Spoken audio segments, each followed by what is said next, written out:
Aqui estamos juntos mais uma vez para continuarmos o nosso estudo do livro Lírios de Esperança, de Vanderlei de Oliveira, pelo espírito de Hermance Dufour. Diz Santo Agostinho no Livro dos Espíritos, na questão 919a: examinei o que pudestes ter obrado contra Deus, depois contra o vosso próximo, e finalmente contra vós mesmos. As respostas vos darão ou o descanso para a vossa consciência, ou a indicação de um mal que precise ser curado. Meus amigos, sábio Santo Agostinho. Mas vamos continuar.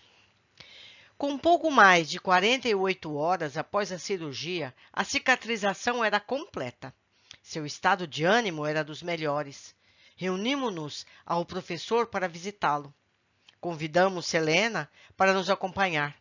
O episódio do desmaio havia lhe despertado compaixão em relação ao nosso irmão. Ao longo dos corredores, nas alas restritas, a dirigente mostrou-se assustada e compadecida pelas dores que presenciava.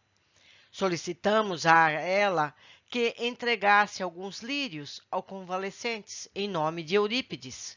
Com carinho, ela os ofertou nestes termos: Senhor Marcondes, como tem passado? Estou bem. Desculpe-me, mas não me recordo quem seja a senhora. Sou Selena, uma amiga. Já estivemos juntos em reuniões nesta casa.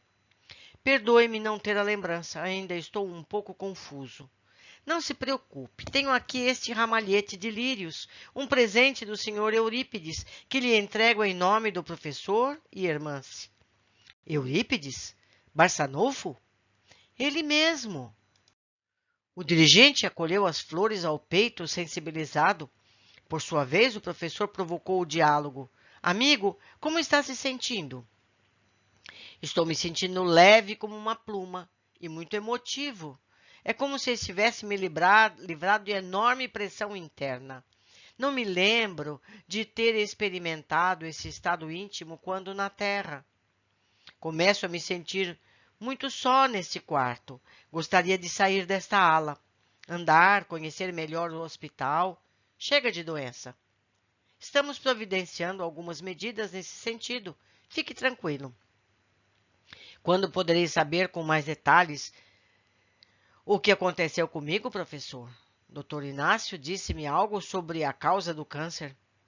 Você passou por uma cirurgia de extirpação. Seria um tumor? Não é bem isso.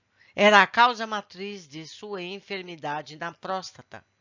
Foi bem sucedida a cirurgia? Graças ao exímio cirurgião, tivemos excelentes resultados. Quem terá sido esse hábil cirurgião? Filmamos nossas cirurgias com fins terapêuticos e educacionais. Tenho permissão para disponibilizá-la ao seu conhecimento. Gostaria? Agora mesmo? Seria possível? Então vamos lá. O professor ligou o sistema de vídeo. Apenas peço sua permissão para que Selena acompanhe, já que nós outros estivemos presentes ao ato cirúrgico. Não vejo nenhum problema. Marcondes e todos nós assistimos às cenas. Atentamente. Selena demonstrou pavor ao ver as mãos arroxeadas de Dona Modesta. Quando foi feita a cisão, ambos impressionaram-se sobremaneira. Fim da amostragem, a mente do dirigente fervilhava de indagações. Todavia, preferiu o velho hábito de opinar sem conhecer, para defender-se do sentimento de vergonha. Não imaginei que essas doutrinações pudessem causar semelhante enfermidade. Acho trágico e injusto, após tantos anos de devoção, ter sido prejudicado dessa forma. Agradeço por me livrarem desse terrível mal. Retifique sua visão, caro irmão, falou o professor com firmeza. Ter respostas para tudo é um hábito enfermiço de graves proporções. Aprenda a dizer não sei, a perguntar com humildade e desejo de aprender. Absolutamente, isso não foi resultado do trabalho de amor aos desencarnados, mas poderia provocar o alojamento desse ser indesejável em minhas entranhas? Não lhe ocorre na lembrança? Não. Ao responder, Marcondes passou rapidamente o olhar por todos nós. Era perceptível que havia recordado algo grave. Com astúcia psicológica, o professor pediu licença a nós e a Selena a fim de tratar um diálogo íntimo com o paciente. Retiramo-nos da sala para algumas visitações na ala. O doutrinador estava sendo estimulado a tratar de lutas muito árduas e íntimas. Seja franco, caro amigo, insistiu Cícero Pereira. Você se encontra no mundo da verdade. Chega o instante de olhar-te sem as máscaras enfermiças que costumamos usar para ocultar nossos conflitos. Extirpe de si mesmo os sentimentos de vergonha. Fale sobre seus segredos sem medo. Tenha disposição de trazer à tona as mais secretas revelações de sua vida, a bem de sua própria paz. Sua permanência neste leito é sintoma de carência. Desculpe, professor, mas os assuntos pessoais me dizem respeito e não pretendo e nem posso dividir com qualquer pessoa. Desculpe-me. Marcondes, o mal que guardamos na vida íntima jamais é assunto pessoal, e sim conta coletiva onerosa que tentamos pagar sozinhos, tão somente em razão da imagem soberba que construímos sobre nós mesmos. O orgulho tem o poder de enlouquecer-nos a tal ponto de imaginarmos ser melhor a dor do segredo que o alívio da sinceridade e do alto perdão. Fique sabendo, porém, que nosso papel nesta casa corretiva não se restringe à alegria de fazermos-nos amigos uns dos outros. Compete-nos o papel de educadores da alma junto ao extenso leque de necessidades de quantos aqui se aportam como enfermos. Sendo assim, se necessário for, contarei eu mesmo o que relata sua ficha reencarnatória, conquanto a partir de então seus méritos fiquem diminuídos ante o convite à libertação. Porventura está me ameaçando, professor? Seu entendimento, meu filho, está turbado pelas lutas e vícios humanos. Na minha posição, não posso mais lhe permitir avançar em direção ao velho homem manipulador e prepotente. Se na sua cegueira a minha palavra fraterna representa uma ameaça, então se considere intimado a dizer a verdade. Isso é demais. Jamais imaginei ser tratado dessa forma e, quando se preparava para continuar sua defesa, o professor falou com determinação. Conte-me sobre Eulália e pare de se defender. Liberte-se dessa culpa, meu irmão. O que o senhor sabe sobre Eulália? Tudo. Então por que me pergunta? Para que você mesmo descubra a extensão dos reflexos de seus atos em si mesmo. Certamente o espírito que chamam de meu mentor anotou isso também em minha ficha. Faz parte de seu aprendizado terreno. Vocês realmente adoram mostrar as nossas faltas por estas paragens. Para quem passou a vida inteira tentando fugir, nada mais justo. Eu não quero falar sobre o assunto. Onde fica meu livre-arbítrio? Seu livre-arbítrio foi cassado, meu filho, desde o momento que a insanidade formalizada tomou conta de sua vida. Para os que conhecem as verdades espíritas, espera-se o tributo da autenticidade e da honestidade consigo mesmo, sem os quais dificilmente a criatura conseguirá vencer o velho hábito da ilusão. E a ilusão nada mais é do que loucura. O senhor me chama de louco? Qual de nós não o é? Deixar de seguir o bem e o dever é a maior loucura do homem. Pois fique sabendo que eu me recuso a falar. Marcondes, se eu sair desta porta para fora, só retornarei daqui depois de 2 dias. Tenho dezenas de casos graves a acompanhar ainda hoje. Sua vida mental, extremamente sensível como se encontra, ficará como uma chaleira prestes a explodir. Mais algumas horas, caso você não se alivie, temos péssimas previsões para seu quadro, que começa a se estabilizar graças às medidas a que você mesmo acabou de assistir no vídeo. Saia desse circuito enquanto é tempo, encoraje-se a dizer o que não gostaria. É para seu próprio bem. As medidas exteriores só terão valor se optar por cuidar de suas feridas interiores. O senhor está me forçando. Isso é um desrespeito, é muita pressão. Tenho medo de dizer. Por que o medo? Que farão comigo quando eu confessar?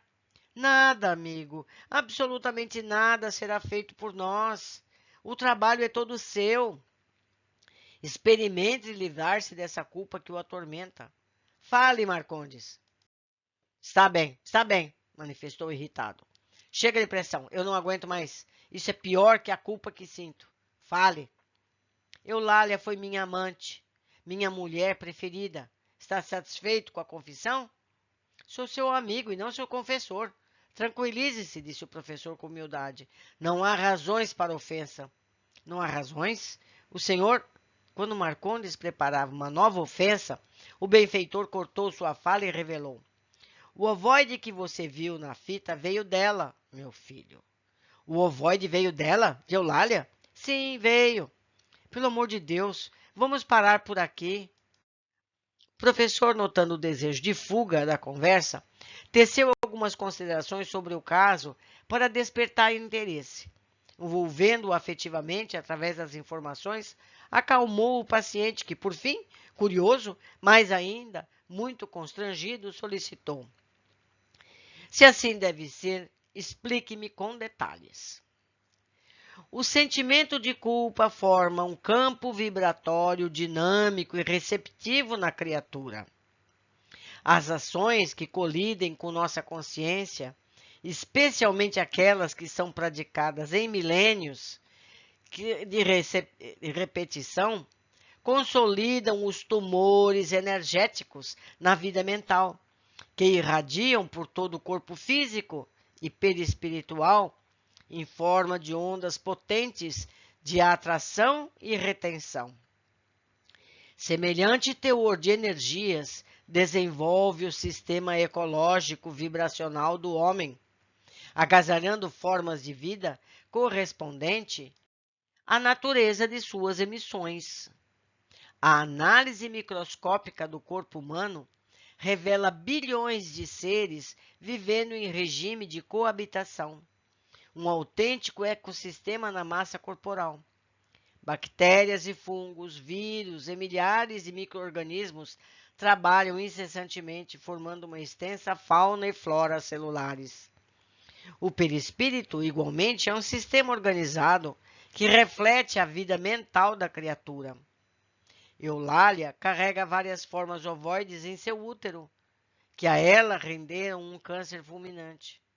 A origem das provas de Eulália está em vidas pregressas, nas sucessivas e impediosas atitudes abortistas. Mas como essa coisa passou para mim, professor? Não trate como coisa uma alma humana nessas condições, meu filho. Os ovoides, a despeito de sua condição repugnante, são seres que um dia amaram e foram amados. A negação da culpa, adotada para nos defender dos efeitos de nossos erros, cria abscessos energéticos. Você os agasalhou no sistema genital em razão da sublime lei universal da solidariedade. Mas eu não pedi isso. Muito injusto. Não fiz nada por mal. Não precisa pedir. É cláusula da lei natural. O homem é o único animal pensante, portanto, com capacidade de escolher. Sua escolha, porém, implica igualmente responsabilidade pelos seus atos. Pode optar pela vida livre ou pelos regimes de escravidão, jungindo-se aos processos retardatários do sofrimento para crescer. Ao decidir-se pelos caminhos em desacordo com a lei divina, está automaticamente assumindo para si os efeitos naturais do seu arbítrio. Mesmo nos caminhos inferiores da leviandade ou do mal, pulsam os estatutos da cooperação inulidível da evolução e da sinergia. Cada criatura, por deliberação consciente ou por injunções decorrentes da sua insanidade, vive em regime de troca e apoio, submetendo-se aos imperativos da natureza. Por que não me livrei disso, quer dizer, dessa criatura com a morte? A morte nem sempre é alforria. Muitos morrem, mas não desencarnam, permanecem com as lutas do corpo. Tudo depende de como vivemos a vida para que a morte seja luz e paz em nossos caminhos. Que são os ovoides e outras tantas expressões teratológicas da vida, senão irmãos nossos que perderam temporariamente a razão e a consciência? Quem são os corações achincalhados pela zootropia dos pátios infernais, senão almas insensíveis que tombaram na culpa? Quais movimentos obedecem às formas vivas, não inteligentes, acomodadas ao corpo material, senão a atração para a evolução, à qual, igualmente, encontram-se submissas? Só mesmo a soberba humana poderia imaginar uma caminhada livre de semelhantes desígnios do crescimento. Evidentemente, o homem, único depositário do pensamento contínuo, é convidado a outro gênero de caminhada, conquanto ainda posicione como quem prefere os percalços do instinto, atraindo um contingente de dores voluntárias para si. De que me valeram mais de 4 décadas devotadas à causa espírita? Que sentimento de arrependimento o meu? Ainda sou um falido. Era essa a conclusão que o senhor queria que eu chegasse? Qual o tamanho da minha queda? Marcondes, trajetória igual à sua é rara entre nós. Pouco mais de um mês para se libertar dos efeitos que costumam exigir séculos de reparação. Você já começa a registrar uma profunda alteração na sensibilidade. O ovoide, em seu caso, era uma manifestação viva do tumor emocional, da prepotência e da culpa, um fator de obstrução do afeto. Devido a créditos auferidos no serviço do bem, chegou seu instante de libertação desta prova voluntária. Existem muitos casos que renascem com o ovoide implantado. Foi uma prova voluntária? Exatamente. Para Eulália, eu era um programa previamente acertado para o renascimento. Para você, um ônus adicional. Naturalmente, obedecendo à lei da causalidade. Causalidade? Você também tem seus laços com a história de Eulália, conquanto dispusesse de outras alternativas de quitação, e não as utilizou.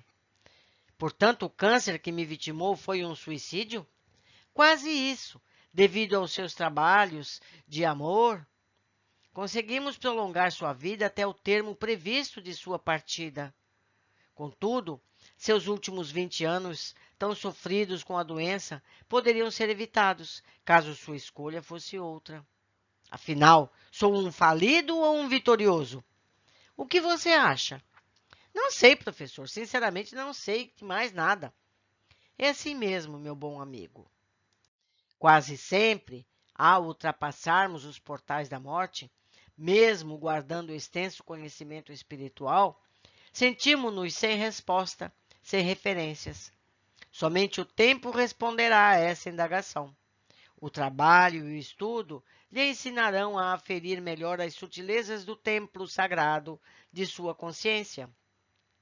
Por agora, acredite que sua situação não é das piores, apenas isso. Ajude-me a entender melhor minha dúvida, por caridade. Meu filho, não existe falência. Existe resultado, efeito. Sob análise de seu projeto reencarnatório, pode-se afirmar que houve desvio, tamanha a extensão das oportunidades que desperdiçou ou não soube aproveitar, sob o enfoque das leis divinas. Avançou, considerando o passado torpe e pertinente à grande maioria de nós. Em síntese, evitou quanto pôde o mal do qual se encontrava avisado, mas não criou todo o bem que poderia. Eis o problema, pura negligência. Frequentemente, os dramas do arrependimento tardio são adquiridos nas sendas infelizes da negligência, da indiferença aos deveres conscienciais. optamos em aceitar os encantadores convites do desejo inferior em detrimento da oportunidade redentora da superação. Estou me sentindo envergonhado. Bom começo, porém não fique nisso. Há muito que fazer pela sua recuperação. Quem converte a vergonha do remorso em humildade aprende a sentir-se pequeno sem punir-se. Olhe os lírios que Eurípides lhe endereçou e apontou para a cabeceira da cama. Nestas flores há uma mensagem de esperança do apóstolo para a sua caminhada. Qual é a mensagem, professor Cícero? Eurípides foi chamado por Maria, a Mãe Santíssima, para uma tarefa inigualável em todos os tempos da humanidade. A tarefa de colher lírios que florescem em pleno pântano, socorrer os cristãos falidos em todos os segmentos. Ao erguer esta obra de amor, o mensageiro da esperança recebeu uma outorga do Espírito Verdade. Os que conheceram a mensagem de Jesus e não conseguiram ou desejaram ser fiéis aos ditames de sua consciência são as almas mais aliciadas pelos mandatários da perversidade, utilizando-se dos dramas emocionais da culpa e do desamor a si mesmo. Esses vilipendiadores da paz alheia os aprisionam e flagelam sem piedade. A mensagem de nosso diretor é iluminar a vida com esperança em quaisquer condições. O senhor me orientará? Você está sob a responsabilidade de Inácio Ferreira nesta casa. Ele será seu tutor temporário. Doutor Inácio, quem diria? Como quero agradecer-lhe pela cirurgia. Com que carinho me tratou. Ele esteve aqui e nada mencionou sobre o fato de ser o cirurgião. Que humildade. Amanhã ele virá vê-lo. Professor, perdoe-me a intransigência. Perdoe-me. Encontro-me confuso. Marcondes não resistiu ao volume das informações e à ternura de Cícero Pereira, deixando escorrer algumas lágrimas. Acalme-se. O choro far-lhe-á enorme bem. Assuma sua condição de paciente em tratamento e tudo ficará bem. O senhor conhece Eulália? Falou o dirigente, um pouco refeito em sua fragilidade. Eulália está aqui no hospital. Quando sair dessa ala, certamente os passos de vocês se cruzarão novamente. Ela sabe que estou aqui? Acompanhou tudo pelos vitrais da sala cirúrgica, orando a Jesus para que pudesse, fora da sala, receber em seus braços a pequenina incubadora com aquele ser desprovido e deformado. O dirigente não suportou a notícia. Mãos aos olhos, teve prolongada crise emocional. Seu pranto, seguido de suspiros de dor, banhava-lhe a alma em novas esperanças. Disse em voz alta e sofrida sobre o quanto se arrependia. Vez por outra, retirava as mãos com as quais tentava segurar as lágrimas e olhava o professor que lhe afagava a cabeça. Por fim, ele se abraçou ao seu tutor como uma criança, rendendo-se ao perdão e ao sossego íntimo. Após algum tempo, no intuito de recompor o companheiro, disse o professor: Posso chamar novamente as nossas companheiras irmã Cicelena para o diálogo? Sim, sim, limpou as lágrimas com um lenço ofertada por Cícero Pereira.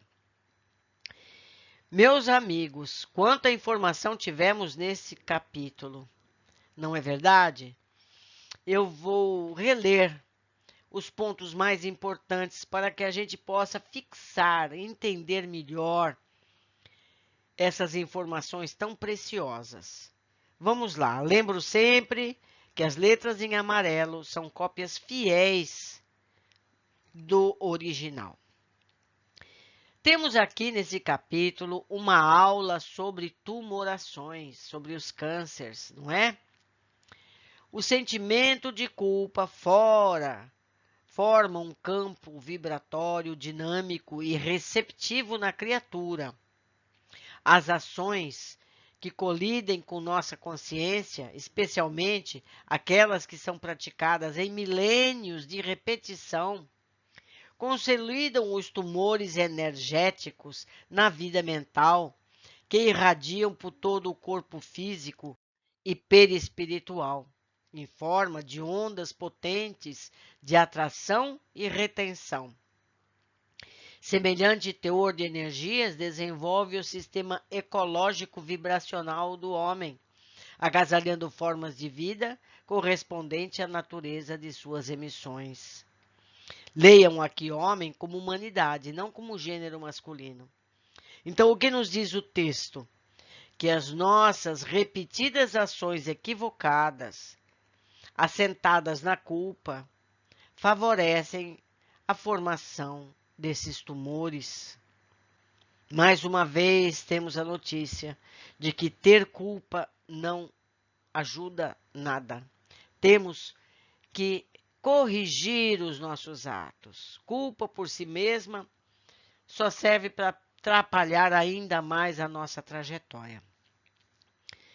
Item 2. Para que fique claro aqui, caso não tenha ficado claro nos livros de André Luiz, sobre os ovoides. Os ovoides, a despeito de sua condição repugnante, são seres que um dia amaram e foram amados.